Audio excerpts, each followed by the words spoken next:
sa lahat, kailangan nating bumalik sa ating pagkakakilala, pagkakaunawa sa kalagayan ng tao sa Diyos, kung ano ang tao, sino ang tao, at kung ano at kung sino ang Diyos sa atin. Sapagkat sa mahabang panahon, nagkamali ang marami na ang paglapit natin sa Diyos ay sa pamagitan lamang ng mga pangangailangan sa katawan, material, o solusyon sa problema ng katawan, kagalingan. Ngunit hindi ganito ang Diyos. Bagamat gusto niya ang lahat ng yan. Pero titingnan natin ang original na plano na ginawa ng Diyos sa tao. In the book of Genesis, pakiklik nga yan. Nung sinabi ng Panginoon, likhain natin ang mga tao. Then God said, let us make man in our image according to our likeness. So the purpose of God is to become His image and His likeness. And the image of God na nagpakita in the Old Testament, sa panahon ni Moses, ipinakita niya yung kanyang likod, and this is the human nature of God, which is Christ, Jesus. Sa panahon nila Daniel, Shadrach, Meshach, and Abednego, nagpakita rin ang Diyos sa katauhan ng Panginoong Hesukristo doon sa naglalagablab na apoy, doon sa pugon, in the book of Daniel. Makikita natin lahat yan na ang Panginoong Hesukristo in the human body ay nagpakita na siya doon. Now, itong sinasanggit din, God said, let us make man in our image according to our likeness. And let them rule over the fish of the sea, and over the birds of the sky, and over the cattle, and over all the earth, and over every creeping thing that creeps on the earth. So, lahat ng pangangailangan ng tao, inunang gawin ito ng Diyos. Inunang gawin ng Diyos ang pangangailangan ng katawan ng tao. Kaya dito galit na galit si Lucifer. What is man that you take thought of him? And the Son of Man that you care for him. Bakit? Nandito akong worship leader. Next verse. Yet you have made him a little lower than God. Kailan maintindihan mo ito na mas mababa ka lamang konti kaysa sa Diyos? Bawat isa, dapat maintindihan mo na mas mababa ka lang konti sa Diyos. And you crown Him with glory and majesty. So positionally, ikaw na anak ng Diyos, mas mababa ka lang konti kaysa sa Diyos. Kaya sinabi ni Jesus Christ through the Apostle Paul, Ephesians chapter 2 verse 6, tingnan niyo mabuti. And raise us up, verse 5. Even when we were dead in our transgression, made us alive together with Christ. By grace you have been saved. So grace, hindi sa ating gawa. Next verse. And raised us up with Him and seated us with Him in the heavenly places in Christ Jesus. So, yung position niya dan dati ay ibinabalik ulit ng Diyos through Jesus Christ. Nakuha ba niyo? Ibinabalik muli ito. And so, ano ang nangyari sa lahi ng tao? Because of the disobedience of Adam, apektado ang lahat ng tao. As long na ikaw ay tao ka, hanggang sa generation na ito, hanggang sa pagbabalik ng Panginoon Jesucristo sa araw ng rapture, manatili na gano'n ang kalagayan ng tao. Ano ngayon ang turing ng Diyos? Pinalayas ng Diyos ang tao. Kinansel ang lahat ng covenant, kinansel ang pagpapala, kalusugan, kapangyarihan, kapamahalaan, kayamanan, kinansel ito ng Diyos. At napahintulutan na ang grupo ng mga demonyo ay nagnakaw at ibinigay ito sa kanyang mga tauhan. So anong nangyari? Ang mga anak ng Diyos ang siyang nagmistulang alipin. Tingnan niyo mabuti. Sa kasaysayan ng mundo hanggang sa ngayon, sino ba yung mga taong pinakamayaman? Number 1, atheist. Number 2, Hindu. 3, Buddhist. 4, Islam. Nasaan ang Kristiyano? Why? Because of ignorance. Dahil sa ating kabangmangan. But the Lord God, thank God, because God is restoring us back to the original creation, yung possession ng binigay ng Diyos sa akin, gusto niyang ibalik ito.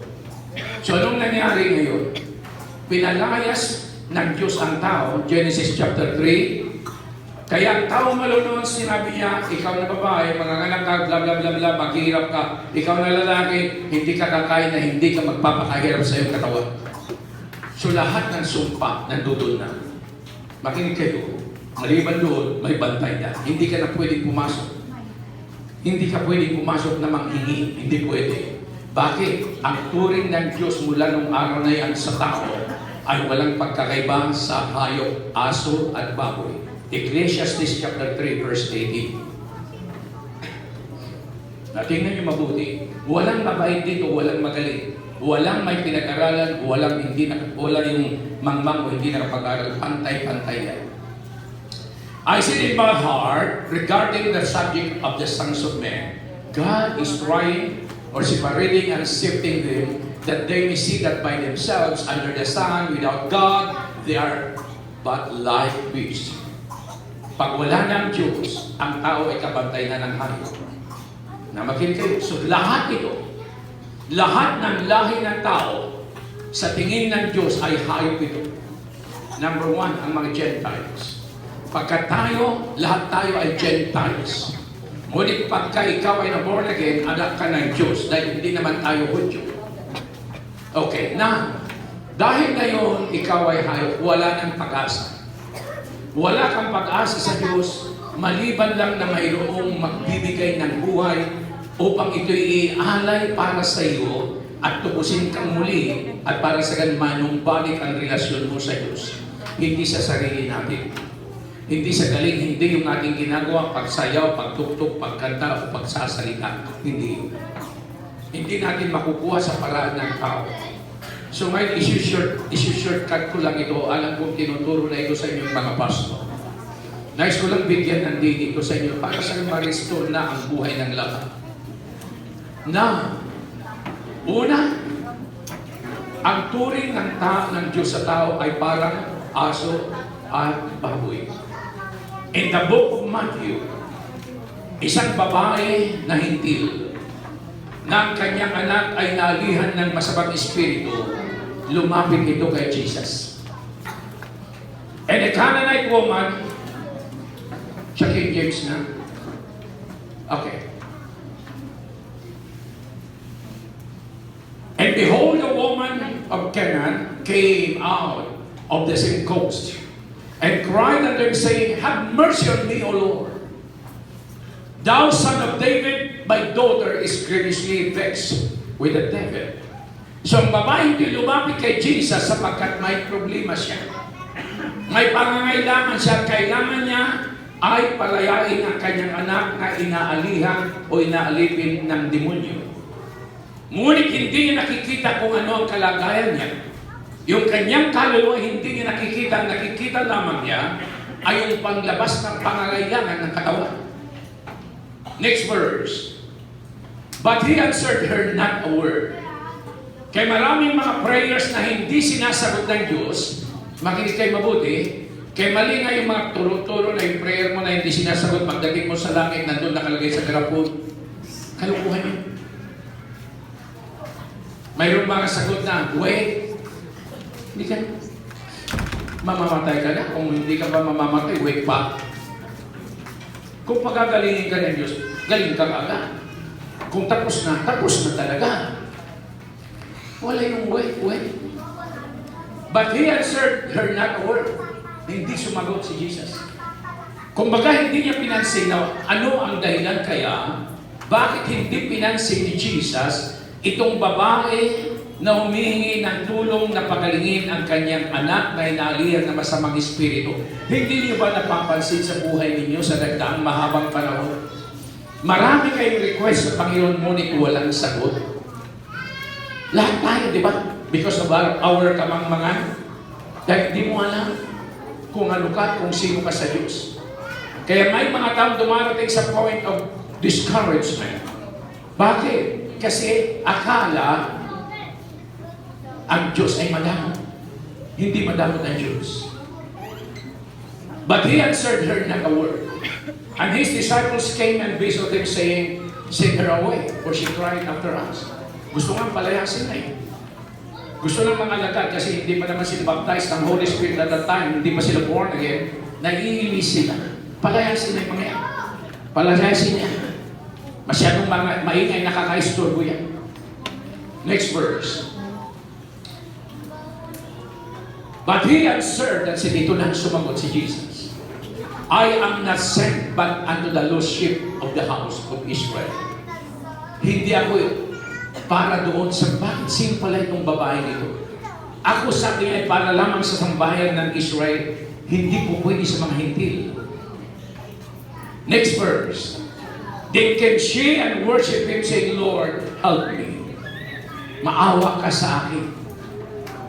But he answered and said, it is not meet to take the children's bread and to cast it to the dogs. Hindi pwede ibigay pagkain ng mga anak sa mga aso. So anong turing ng Panginoon? Nag-isip, upang ang bawat isa ay walang magmamalaki, walang magmamatigas sa Diyos. Ang turing ng Panginoon sa lahat ng tao, maliban sa 12 tribes of Israel, ay una aso. Ano ang aso? Walang karapatan. So ang aso, nakita niyo kung anong nangyayari sa aso? Kumakain siya sa sarili niyang pagsisikap. Pag hindi nagsikap ang aso, mamamatay yan. Now, dahil dito, makinig kayo. Sumagot siya ngayon. And she said, truth, Lord, yet the dogs eat of the crumbs which fall from their master's table. So, ano lang ang nakatakdak sa mga hintil? Tayong lahat. Mumo. Nawala ang kasagalaan. Nawala ang kapangyarihan. Nawala ang pamamahala. Nawala lahat. Dahil kinansin ito na Diyos na sumuway ang tao.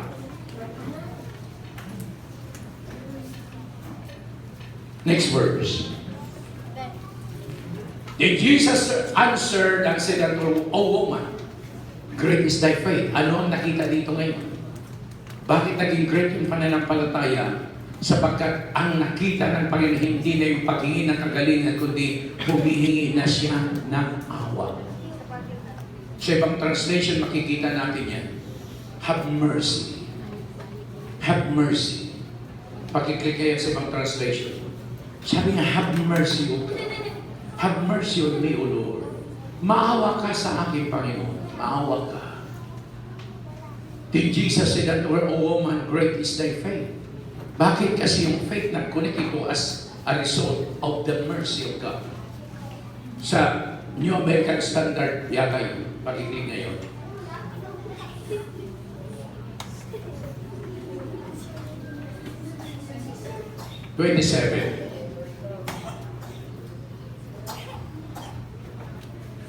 Yes, Lord. But even the dogs feed on the crumbs which fall from their master's table. Pero before that, sumisigaw siya, have mercy on me, have mercy on me. Ha? Pakikita na daw. But she came, began to bow down before him, saying, Lord, help me, have mercy. Kita niyo? Nawala na sa isip niya yung paghingi dahil alam na niya na hindi na siya sasagutin. Maaaring marami kayong mga request sa Diyos. Walang kasagutan. You have to check your relationship with God. We cannot dictate God. God is God. Now, ito ang nangyari. Una, makinig kayo. Ang sino mang tao na lalapit muli sa Diyos, the only way to be reconciled to God, isa lang, si Jesus Christ lang.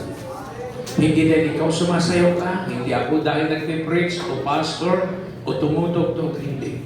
Hindi. Only by the mercy of God. Titus, pakiklik ngayon sa Titus. Kailangan makita ng Diyos na karapat-dapat ka sa awa ng Diyos. He saved us not on the basis of deeds, which we have done in righteousness, but according to His mercy by the washing of regeneration and renewing by the Holy Spirit. So divine intervention. Kailangan makita ng Diyos, makumbinsi ang Diyos na totoo ka sa paghingi ng awa sa Kanya. Kaya mabuti. Huwag kang lalapit sa Kanya dahil may pangangailangan ka. Lalapit ka sa Kanya dahil nakita mong sarili mo. You come to the point of realization na wala ka ng pag-asa. Ako niyo. So you have to come to the Lord to ask His mercy. Kaya makita mo yung kalagayan mo. At dahil dito, matutunan mo na kilalanin ngayon na there's only one solution para ma-reconcile ka ngayon sa Diyos, and that is Jesus Christ. The crucifixion, kasi inialay niya ang kanyang buhay. Kaya mabuti. Hindi sa ating kabutihan, inialay niya ang kanyang buhay. John chapter 6, inialay niya ang kanyang buhay para sa atin. Ngunit ito ay kanyang babawiin. Kaya nga, walang sino mang taong magmamahal. Wala. Now, only the mercy of God.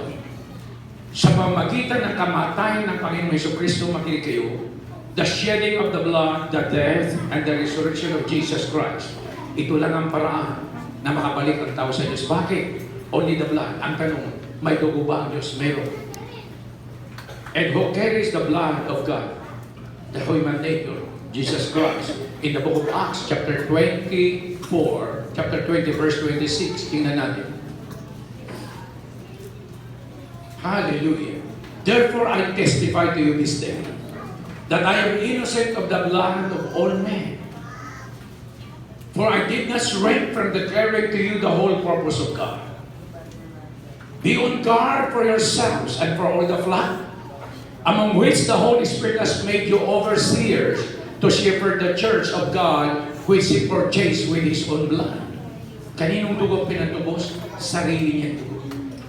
Ngunit sino ang nagdala sa dugo ng Diyos? Na human nature, the body, the image, which is Christ Jesus. Kaya yun, ibinuhos yung dugo na yan. Nagkikis ang dugo na yan, sapagkat yun lang ang pag-asa mo na ma-reconcile ka sa Diyos. Wala kang ibang pag-asa. Nakuha ba ninyo yan? Walang ibang pag-asa. So, the attitude of every person. Dapat ang attitude ng tao, hindi kayo mabuti. Dumating ka muna sa point of realization sa buhay. Alam mo, malaman mo dapat na ang buhay mo ay sentensyado ito. Rimatado ito ni Satanas. At nakatakda kang dalhin sa impyerno.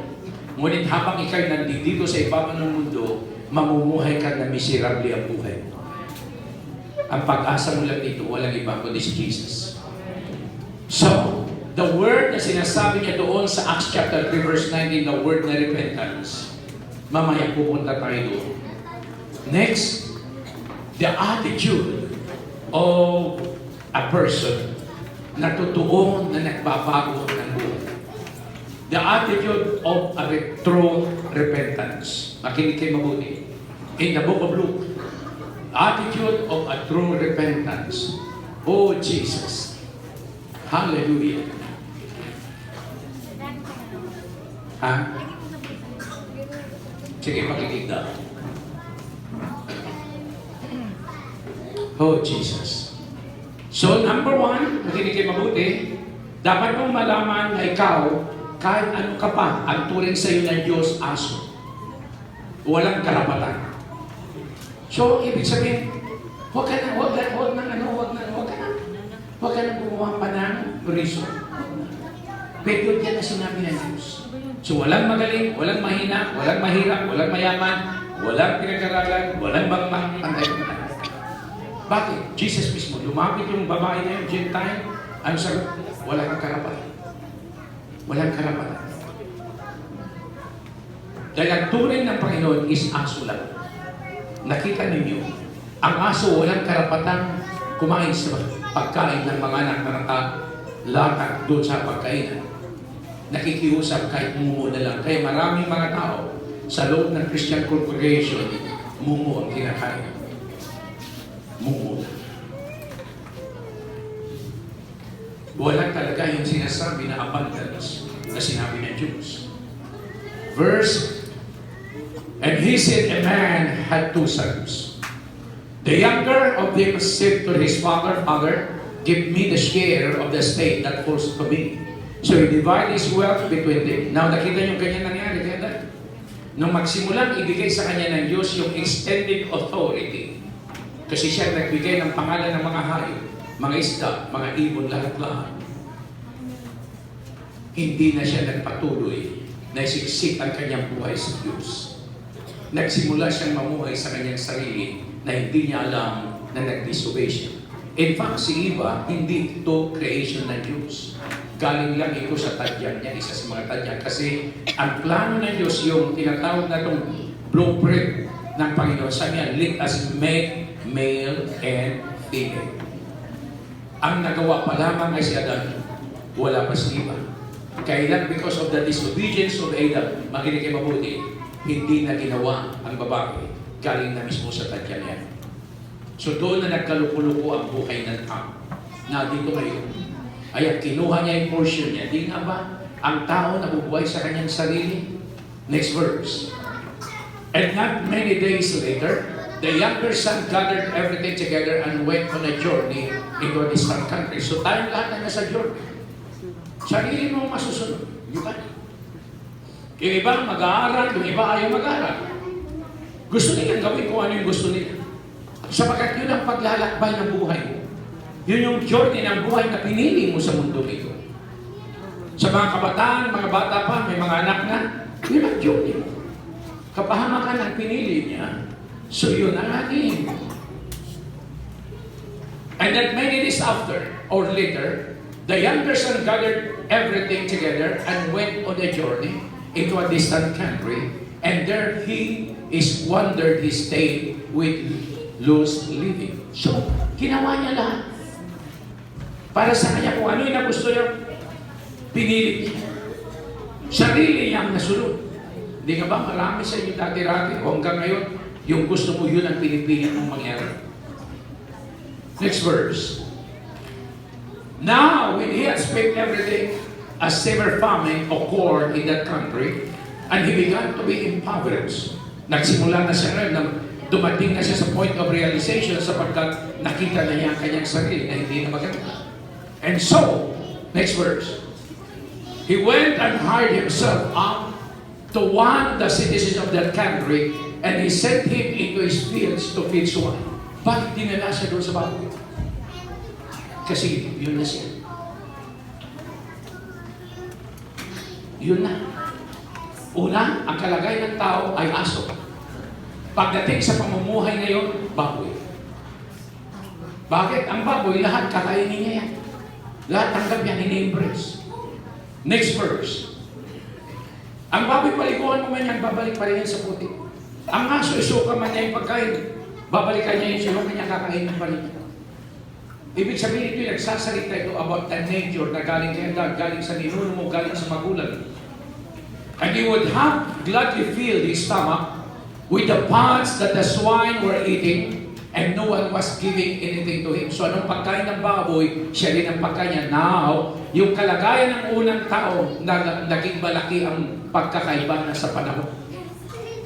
Yung sinabi ng Diyos, pamahalan mo lahat-lahat yan.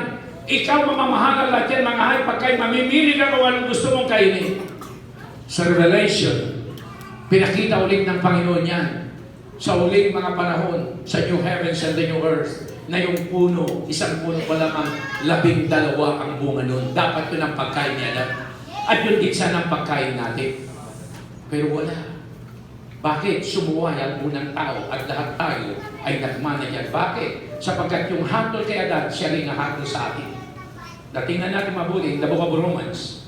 Yung hatol ng Diyos kay Adan, siya rin ang hatol niya sa lahat ng tao. Huwag mo nang sisisid siya dahil magkalahi kayo.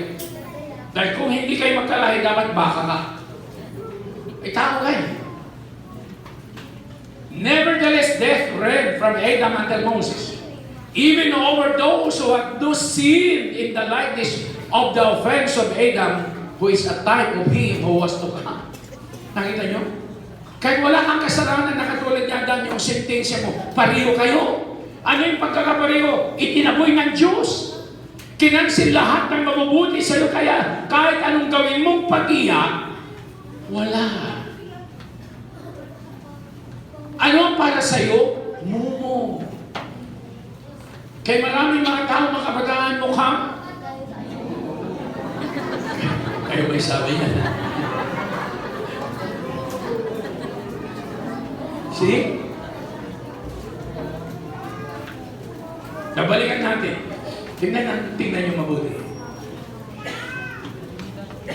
And he would have gladly filled his stomach with the bugs. Wala na. Kahit man lang panis na kanin, wala na. Pagkain baboy ang kinakain. Wala na. Sino ba kumakain na masasarap na pagkain? Yung mga puso lamang sa lipunan. Pero ikaw, masayang-masaya ka na pag nakakain na nalagyan yung tiyan mo, masaya ka na. Diba? Bakit? Diba yung aso ganun din? Ano man yung kanyang kainin, busog na siya, okay na yun siya. Okay na yan siya. Yung baboy basta pumasok lang sa tiyan niya, okay na yan siya. You see? So sasabihin ng tao, okay lang ito, kalooban ng Diyos na ganitong buhay namin, kahit naging kami, kalooban ito ng Diyos. Hindi kalooban ng Diyos yan. Hindi yan kagustuhan ng Diyos. Pinili mo yan na nagsimula sa ninuno mo, magulang mo, kinuha mo yung ugali nila.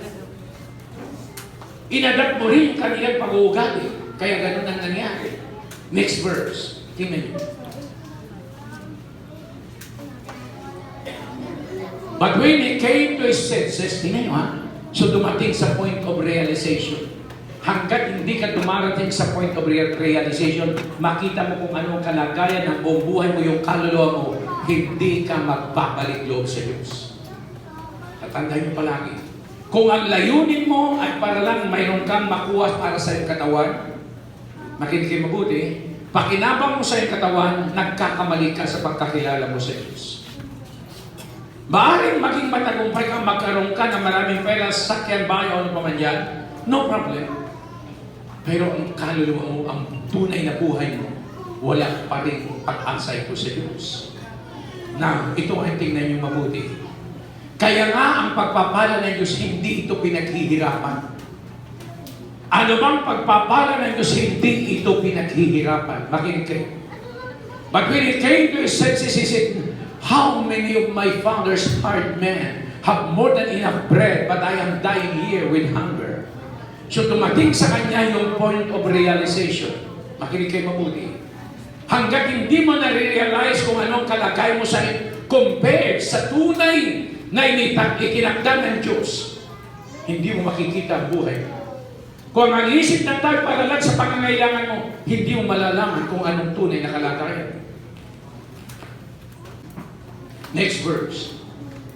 So, unang puntos dito, dumating ka sa point of realization. I hope maintindihan ninyo na bawat isa sa inyo, lumapit kayo sa mga pastors ninyo, sa mga leaders ninyo, hindi dahil may kailangan ka sa iyong pangangatawan, kundi dumating ka sa point of realization na nalaman mo kung ano ang kalagayan ng iyong buhay, na ikaw pala'y papunta sa apoy ng impyerno, ang iyong kaluluwa pala talaga ito'y papunta sa kapamakan, at ikaw ay hiwalay talaga sa Diyos. Kapag nalaman mo ito ang dahilan at naghahanap ka ngayon ng tunay na tagapagligtas, yan ang tama.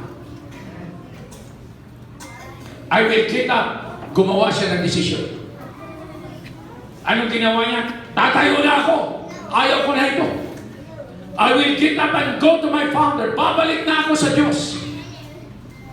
Nakinig kayo mabuti. And I will say to him, at sasabihin ko sa kanya, nakita nyo? Lumayas siya ng napakarami niyang kayamanan. Ngayon babalik siya na walang-wala. Wala na, amoy baboy pa. And I will say to him, Father, I have sinned against heaven and in your sight. Ang unang lumabas sa kanyang bibig, ano? Nagkasala po ako sa iyo at laban sa langit. Nakita nyo? Hindi yung humingi ka agad ng kagalingan sa katawan. Hindi agad-agad humingi ng pera o kung anumang material na bagay. Hindi. Nagkasala po ako laban sa iyo. Nagkasala po ako laban sa langit.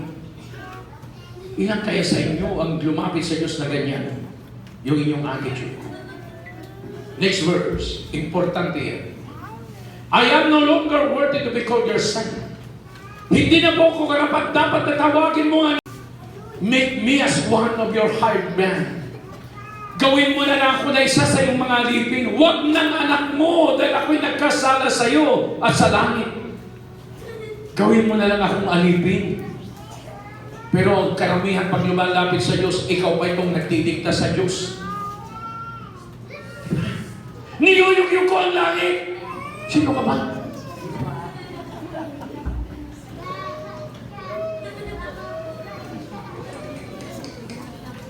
Next verse.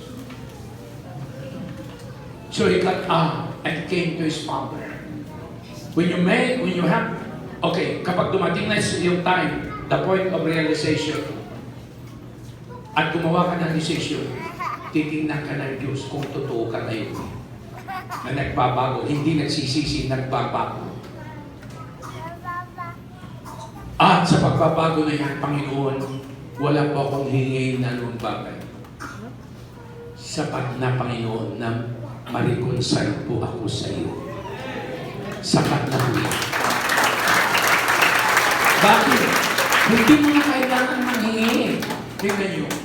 But while he was still a long way off, tingnan nyo, habang matapos na siya gumawa ng decision, makinig kayo, alam nyo, ang Diyos ay naghihintay lang na makagawa ka ng desisyon. At sa paggawa mo ng desisyon, wala kang kamalay-malay ng Diyos bukas mga kamay niya na naghihintay na sa iyo, inaabangan ka sa iyong pagbabalik. Ganon ng Diyos. Tayo, ang hilig natin humatol sa kapwa natin. Sino pwedeng magbago sa buhay ng tao? Diyos lang. But while he was still a long way off, his father saw him and felt compassion for him. Sipin mo malayo pa? Hindi pa nga siya humingi ng awa? Awang-awa na ang Diyos. Alam niyo ba ganyan ang Diyos? Kapag nakita ka niya, natutuwa ka, na narating mo yung point of realization at sa isip mo lamang, ayaw ko na ng ganito, gusto kong bumalik sa iyo, Panginoon. Doon pala, bukas palad ang Diyos para yakapin ka. And run and embrace Him and kiss Him. Sipin mo, sinalubong siya. Alam niyo ba, ganyan pala ang Diyos. Kapag totoo ka, sasalubungin ka kaagad, kahit amoy baboy ka, amoy aso. Yayakapin ka at halikan ka. Maring sabihin, baho-baho. Bakit? Sino pa gumawa sa baboy, di ba Diyos? Sino gumawa sa aso? Di Diyos din. So walang problema yung amoy mo. Wala. Ano yung amoy mo? Yung mga nagawa mo hindi tama. Walang problema yun. Wala. Sabi mo sa katabi, walang problema yun.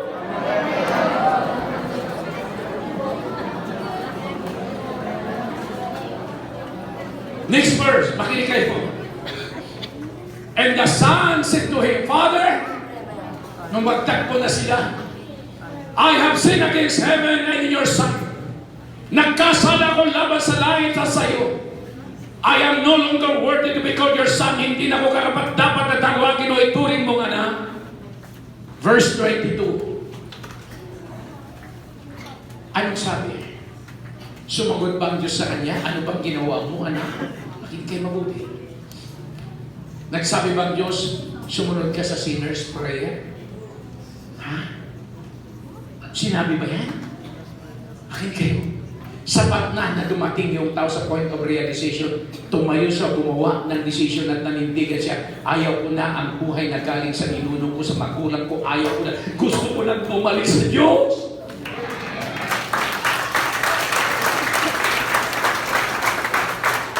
But the father said to his slaves, anong sinabi niya? Inutusan ng mga katulong. Hindi yung anak. Inutusan ng mga katulong sa bilisan ninyo. Dalhin ninyo yung pinakamagandang robe at pinakamalinis na robe at isuot na sa kanya. Nakita niyo? If anyone be in Christ, He is a new creature. Babaguhin ka na niya ngayon. Hindi ka na ngayon baboy, hindi ka na hayop. Babaguhin ka na and put it on Him and put a ring, meaning ring, relationship is restored. I-restore ang relationship mo sa Diyos and on His hand and sandals on His feet. Ibabalik sa iyo yung authority na ibinigay ng Diyos sa iyo. Ibabalik niya mulit ito sa iyo. And then next verse. and bring the fattened calf, kill it, and let us eat and celebrate. Tingala, ang pinakataba at doon nagkaroon ng celebration. Makinig kayo, hindi humingi ito. Wala siyang hiningi. Ang sa kanyang isipan lamang, gawin na lang siyang isa sa mga alipin. Okay na sa kanya yan. Hindi siya naghahangad na maging somebody siya. Hindi na. Hindi na. Makinig kayo mabuti. Ayaw niyang maging popular. Ayaw niya na kikilalanin siya. Hindi. Sapat na sa kanya na tanggapin lamang siya. Gawin na siyang alipin. Okay lang yan. Wala nang pag-asa. So nagkaroon ng celebration. Anong sinasabi ng Panginoon? Sa isang tao na nagbabalik loob sa Diyos, ang buong langit ay nagkakaroon ng celebration. Hindi mo ba alam na ikaw, Topper, ay magbalik loob ka sa Diyos ng totohanan, nagkakaroon ng celebration sa Diyos? Alam niyo ba yan? Ang mga angels nagkakaroon ng celebration. Bakit? Sa isang taong nagbabalik loob sa Diyos. Ito yung tinatawag na repentance. Next verse. For this son of mine was dead. Sapagkat ang anak kong ito'y patay. Di ba lahat ng tao? Ang turing sa iyo ng Diyos, maliban sa hayop, patay ka. Nabubuhay ka lang sa katawan mo dahil yung hininga ng Diyos ay nandiyan. Pero dahil hindi ka anak ng Diyos, naghihintay lang ang Diyos na matapos yung panahon na yung katawan mo ay mawala na para dalhin ka na sa impyerno. For the son of mine was dead and has come to life again. He was lost and has been found, and they began to celebrate. So magkakaroon lamang ng celebration kapag ka ang tao ay nagbalik na sa Diyos, nag-repent. Now, ito yung sinasabi ng Panginoon. Tingnan natin in the book of Acts chapter 3. Ito yung application ng chapter 3 ng Acts, reading from verse 19. Makinig kayo mabuti. Therefore, repent. Magbago. Makinig kayo. Magbago. And return. Manumbalik ka na. Anong yan nangyari sa prodigal son? Bumalik. Balik na ako. Ayaw ko na ng ganitong buhay. Balik na talaga ako. Babalik na ako. Balik na ako. Tatayo na ako. Babalik na talaga ako. So ito yun. Therefore, repent and return so that your sins, meaning since hindi nagkasala ka, yung nature mo na makasalanan, buburahin na ito. Buburahin yan. Buburahin. Sabi mo sa katabi, yung nature mo, buburahin ng Diyos yan. Kahit marami ka pang kahinaan, ang importante yung kaluluwa mo, buburahin yan. Yung tatak na ikaw ay makasalanan, buburahin. Buburahin yan. Makinig kayo mabuti. In order, okay, that times of refreshing may come from the presence of the Lord. Meaning reconciliation and restoration. Nakita niyo sa prodigal son? Nung siya ay nireconcile ang kanyang sarili sa Diyos, nirestore lahat. Nirestore lahat. So, tingnan yung relationship is restored.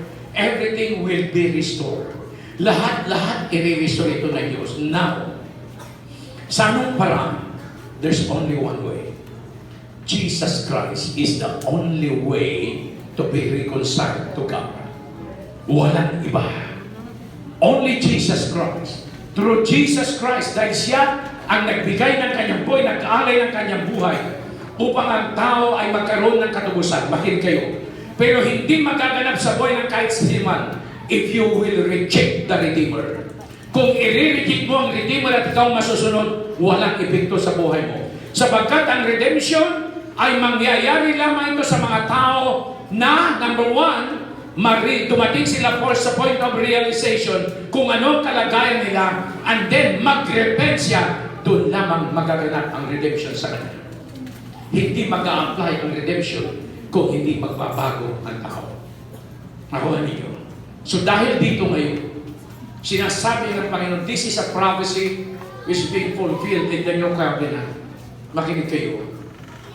In the book of Deuteronomy chapter 30 verse 19, I call heaven. Anong sabi ng prodigal son? Nagkasala ako sa iyo, Ama, at sa kasalanan. So ngayon ang tinatawag din ay langit din eh. Makinig kayo mga pastors, mga leaders. I call heaven and earth to witness against you today that I have set before you life and death. Makinig kayo mabuti. Life and death. the blessing and the curse. So choose life in order that you may live, and you and your descendants. Ikaw ang pipili, at sa pagpili mo, may decision ka dyan. Hindi ikaw ang masusunod dito. Sinabi ng Panginoon sa araw na ito, tinakda ko, nilakad ko na sa inyo. Buhay at kamatayan, pagpapala at sumpa. Pili ng buhay. Nasaan ang buhay? Kristo Jesus lang ang buhay. Siya lang ang buhay. Hindi makukuha ang buhay sa anumang reliyon, anumang samahan ng tao. Only in Christ Jesus. Sinabi niya, I am the way, the truth, and the life. No man cometh unto the Father except by me. Ang parang naman to be reconciled back to God is only Jesus Christ. Wala nang ibang pag-asa yan. Now, pagka na-reconcile ka, anong sinasabi ng Panginoon? Itatatak niya sa iyo ang banal na Espiritu upang ikaw ay pag-aari ng anak ka na talaga ng Diyos at hindi ka na muling maagaw at makinig kayo mabuti ng demonyo. Hindi na. Dahil anak ka na. Dahil mayroon nang dumating ito si Kristo, inialay ang kanyang buong buhay, katawan, namatay, natilis ang kanyang banal na dugo, inilibig siya, at muling nabuhay. Siya ang Redeemer. Siya lang. Siya lang ang pwedeng manubos sa simbang tao. Now, anong ba nangyayari? Maaaring little by little, hindi biglaan, pero God will begin to restore your life. Huwag ka nang manguhay pa doon sa dahil. Huwag ang pagsisikap mo. Huwag. Kasi ang Diyos mismo nagsasabi, lahat ng pagpapahala ng Diyos, siya magbibigay niya. Siya. Siya. Siya.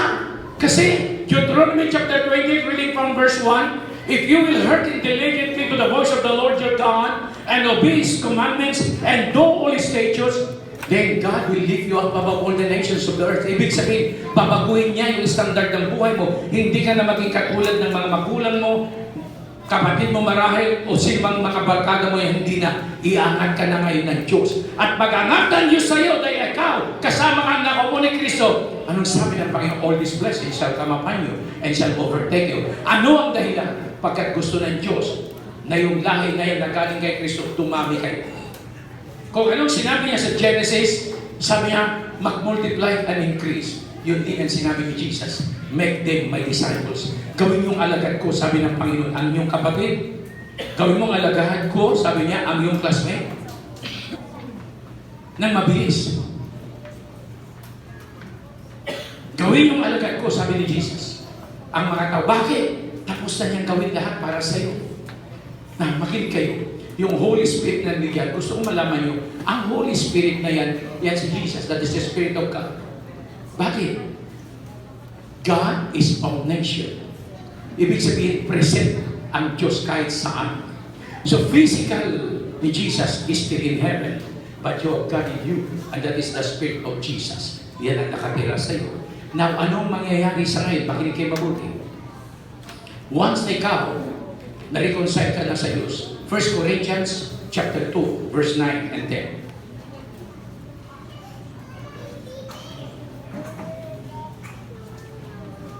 So pagpapalain ka ng Diyos, hindi dahil sa pagsisikap mo. Pagpapalain ka ng Diyos dahil reconcile ka na sa Kanya. At ang gusto lang ng Panginoon, makakilos siya sa iyong buhay. Yun lang naman ang gusto ng Diyos eh. Yung gusto lang ng Diyos, magawa niya yung gusto niya sa pamamagitan mo. Ano ang gusto ng Diyos? Gawing alagad ni Kristo yung mga tao. Yun lang! Yun lang! Sabi mo siya talaga, yun lang. Wala nang maraming pang pasikot-sikot ang Diyos. Kaya gusto niya na tumira sa'yo, gawin niyang alagad yung mga tao. Bakit? Kasi pag alagad ni Kristo yan, wala nang magawa si Satanas. Walang magawa si Satanas. Bakit? Sapagkat si Satanas, lahat ng mga demonyo, luluhod yan dahil nasa iyo si Jesus. Nasa iyo si Jesus. Oh, hallelujah. But as it is written, I have not seen, yung mata mo na galing kay Adam. I have not seen, nor ear heard. Neither have entered into the heart of man. Iba kasi yung pumapasok sa puso mo eh. Iba. Diba? Dati-dati, ilan sa inyo pumapasok marijuana. Ang pumapasok sigarilyo, siya po. Pumapasok alak sa puso mo. Lalo pagka marka-demonyo na ito. Kaya hindi mo maintindihan kung ano yung galing sa Diyos. Hindi pwedeng maintindihan ng tao yan. But as it is written, I have not seen, nor ear heard, neither have entered into the heart of them. Hindi ka pumapasok sa puso. The things which God had prepared for them that love Him. Maging kayo muli. Hindi sinasabi dito that God will do something. No. Prepare. Nahanda na ito. Bakit? Naihanda na from the book of Genesis. Naihanda na lahat yan. Ang kailangan na lang ito ma-restore. Restore na lang yan. Ma-restore na lang yan. Restore. Sabi mo sa iyong katabi, restore. Okay, saan galing ang restoration? Reconciliation. Saan galing ang reconciliation? Redemption. Saan galing ang redemption? Repentance. Bakit ka nagkaroon ng repentance? Dumating ka sa point of realization. Bakit dumating ang point of realization? Naranasan mo the goodness of God.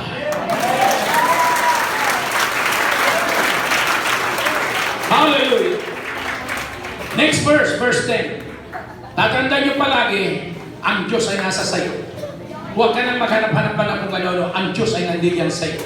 But God hath revealed them unto us by His Spirit. So the moment na ikaw ay gumawa ng decision after repentance, magiging kay mabuti, you are reconciled to God because of the redemptive work of Jesus Christ, ang Holy Spirit papasok sa iyo. At ang Holy Spirit na yan, siyang magsasabi sa iyo kung ano yung inihanda na ng Diyos ko.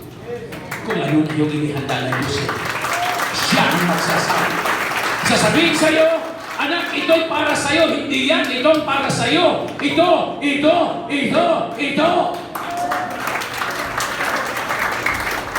Paano mo malalaman? Kasi ang Holy Spirit magbubo sa puso mo ng pag-ibig sa Diyos. And because the Holy Spirit will pour out into your heart the love of God, hahanapin mo palagi ang Diyos through His Word. Mananabig ka palagi sa pamagitan ng Kanyang salita. So hindi ka na mag-memorize ng salita ng Diyos para mayroon kang pangtira sa iyong kapwa. I-memorize mo ang salita ng Diyos para ito'y pamuhay mo. Lord, ito ang para sa akin. Ito ang para sa akin. Ito ang para sa akin. But God revealed Him unto us by His Spirit. For the Spirit searches all things, yet the things of God. So, decision ngayon ay nasa iyo. Maaaring may mga ilan sa inyo dito, maaaring kayo mga disciples. Pero ikaw naman ang nakakalam niya at ang Diyos ay kung totoo ka o hindi. Hindi ka ba nagsasawa na dayain mo sarili mo? Pwede mong dayain yung pastor mo. Pwede mong dayain yan eh. Alam mo, isang araw, nilid ako ng Diyos na kausapin itong mga unang mga kabataan. Hindi ko naman tinala. Hindi naman basta masabi ko, gusto mo mag-asawa na sa'yo, decision mo yan. Pero, ano man ang mangyayari sa buhay mo, sagutin mo yan. Halimbawa, 12 years old ka, nabuntis ka, nanganak kasabay-sabay 5, wala tayong magagawa. Ganun talaga. Di ba? Gusto mo yun eh. Gusto mo yun. Eh, mayroon na silang dininisay mo dito, batang-bata. 15 years old, mayroon ng anak. Nakakawa. Ayaw ko, yun ang gusto niyo buhay, baka lang na sa'yo. Hindi ka naman pipigilin, maging ngayon Diyos, hindi ka naman pipigilin, pastor mo pa kaya. Hindi ka mapipigilin niya. Kaya ikaw gumawa ng decision. Kung dumating ka na sa point of realization, as a result of the goodness of God in your life, gumawa ka ng decision mo. Ano ba, Panginoon, itong buhay kong ito? May bagay lang mga kabataan, sabi ko, kumusta? Yung boyfriend mo, hindi mo kasama. Wala, iniwalay ko na po siya. Mayroon ng paningin dito. Bakit? I hope bawat isa sa iyo dumating kayo niyan. Bakit? Kasi ang gusto ng Diyos sa iyo, maging alagad ka ng Panginoong Jesucristo. At kapag naging alagad ka ng Panginoong Jesucristo, kailangan ikaw ay magkaroon ka rin ng alagad ni Kristo at aalagaan mo yan habang ikaw ay nabubuhay. Huwag ka nang maghanap pa ng marami. 7 lang kasi yun ang sinasabi ng Panginoon. Mamili kayo ng 7 tao. Huwag ng 6 at kalahati. Huwag 8 at 7 lang. Huwag ka nang mag-isip pa ng marami. 7 lang. Yung Holy Spirit ang gagawa niya, anong gagawin mo? Yung ginawa ng Diyos sa'yo, impart mo sa Kanya. Impart mo lang sa Kanya. Huwag ka nang maghanap. Huwag na. Bakit? Kasi yung Diyos na nandiyan sa'yo, yan ang gagawa. Lilipat din sa Kanya yan. At pag lumipat sa Kanya, yung tinatawag nating impartation, yung 7 na yan na disciple mo ngayon, na yung tinatanggap mo sa yung pastor na galing sa Diyos mula sa yung apostol, ililipat mo sa 7 iyan. At yung 7 iyan ay maging katulad mo, maging katulad ng pastor mo yan. Anong sagot ng Panginoon? Diyan Kanya pagpapalain dahil sinunod mo ang Diyos. At masusunod mo lang ang Diyos pag nandyan na ang Holy Spirit sa'yo. Lahat ng imposible sa tao, posible lahat ito sa Diyos. Amen? So, madaling mag-disciple kapag ka siya totoong nagbago na. Pag hindi nagbabago yan, yung nature niya hindi nababago, hindi totoo yan. So, ano kailangan? Mag-decision ka. Sinabi ng Panginoon sa Deuteronomy chapter 30, verse 19, sa araw na ito, saksi ang langit. Piliin mo. Inilalatag ko sa iyo buhay at kamatayan, pagpapala at sumpa. Piliin mo ang buhay. Piliin mo yan. Kasi yung life and blessing, magkasama yan. Death and curse, magkasama rin yan. So kapag ang tao nabubuhay sa ilalim ng sumpa, meaning ang kamatayan ay nasa kanya. Kapag nabubuhay siya sa pagpapala, pag sinabi kong pagpapala, hindi lang pera, hindi material. Kasi pag pera ang pag-uusapan at material, maraming mga tao na ganyan ang pananaw. Anumang pagpapalang material na naglalayo sa Diyos yan, hindi yan sa Diyos. Hindi pagpapala yan. Nakita niyo si Jesus, nung lumapit si Satanas sa kanya, nung sabi sa kanya, ibibigay ko lahat ng kayamanan ko, sumamba ka lang sa akin. So hindi ganun ang Diyos. Hindi ganyan. Ang pagpapala na galing sa Diyos, siya ang mag-uutos at lalo lalapit ang tao nito sa Panginoon at lalo siyang mananabik sa Diyos, lalong ibibigay ang kanyang buhay sa Diyos dahil ang Diyos ay nasa kanya. Amen?